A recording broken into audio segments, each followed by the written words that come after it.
Lab expert हूँ integrated bee keeping development centre में।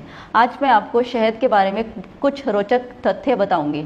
शहद जो कि हम लोग बहुत कम कंज्यूम करते हैं। शहद एकदम अमृत के समान है। इसकी जो गुणवत्ताएं हैं शायद सब लोगों को नहीं पता, इसी कारण से डोमेस्टिक मार्केट शहद की बहुत कम है। शहद इतना गुणकारी है, इसको खाने से आपकी इम्यूनिटी बहुत अच्छी हो जाती है। शहद एक चीनी का विकल्प हो सकता है। आजकल चीनी को बहुत ज़्यादा अधिक मात्रा में कंज्यूम किया जाता है, जिसका नुकसान क्या होता है कि हमारे देश में डायबिटिक पेशेंट बहुत ज़्यादा बढ़ रहे हैं।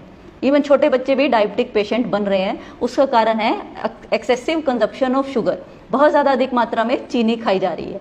चीनी जब लोग हम खाते हैं तो उसमें क्या होता है, सुक्रोज जब हम खाएंगे तो हमारे शरीर को एक्स्ट्रा एफर्ट करने पड़ेंगे उसको पचाने में, ताकि वो ग्लूकोज और फ्रक्टोज में टूट जाए, फिर वो खून में जाके हमें ऊर्जा प्रदान करता है।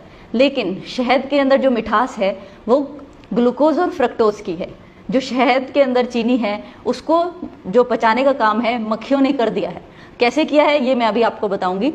तो वो जो पचाने का काम है मक्खियों ने पूरा कर दिया है। अब ग्लूकोज और फ्रक्टोज सीधा हमारे खून में जाके हमें तुरंत ऊर्जा देता है। उसको हमारे शरीर को शहद को पचाने की अब बहुत ज़्यादा आवश्यकता नहीं पड़ती। कैसे जो मक्खियाँ चीनी को पचाने का काम कर रही है इसके बारे में मैं आपको बताती हूँ।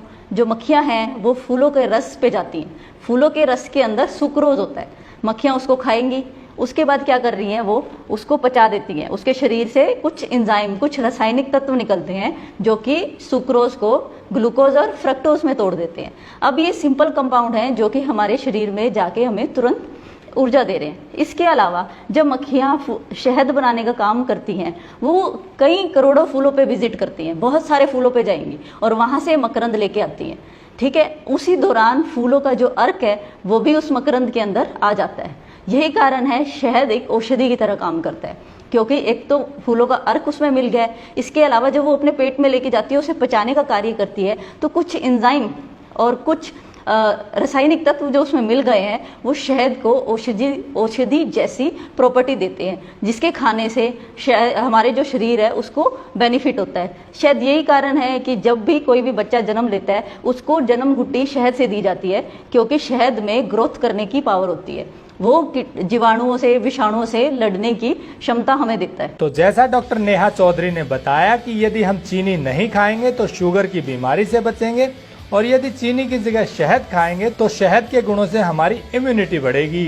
तो हुआ ना डबल फायदा। पर अब सवाल ये है कि असली शहद कहाँ से खरीदें? अंत में मैं आप सबसे यही अनुरोध करना चाहूँगी कि जो भी आप लोग शहद खरीदें वो मधुमक्खी पालक से ही खरीदें, क्योंकि वो प्रोड्यूसर है। जो प्रोड्यूसर से जो हमें गुणवत्ता मिलेगी वो बीच में मिडल मैन से नहीं मिलेगी, क्योंकि जितने मिडल मैन होंगे बीच में उतनी ही शहद की गुणवत्ता खराब हो जाएगी। इसके अलावा आप मार्केट का जो शहद है वो काफ़ी महंगे दामों पे खरीदते हैं और शायद वो उतनी अच्छी गुणवत्ता का नहीं ले पा रहे हैं। अगर आप मधुमक्खी पालक से लेंगे तो आपको ज़्यादा अच्छी गुणवत्ता मिलेगी। तो जैसा डॉक्टर नेहा चौधरी ने बताया, आप सीधे किसानों से शहद खरीदें। हमने कई मधुपालकों की स्टोरी टेक्निकल फार्मिंग चैनल पर दिखाई है। आप डिस्क्रिप्शन में दिए लिंक पर क्लिक करके ये फिल्में देख सकते हैं। इसके अलावा आप अपने आसपास के मधुपालकों से संपर्क कर सीधे उनसे शहद खरीद सकते हैं। लेकिन जो डायबिटिक के मरीज हैं वो बहुत ज़्यादा अधिक मात्रा में शहद भी कंज्यूम ना करें। कम है तो आप वो चीनी के ऑल्टरनेटिव की तरह शहद इस्तेमाल कर सकते हैं, लेकिन बहुत ज़्यादा अधिक मात्रा में कंजप्शन ना करें, क्योंकि इसके बारे में हमारे पास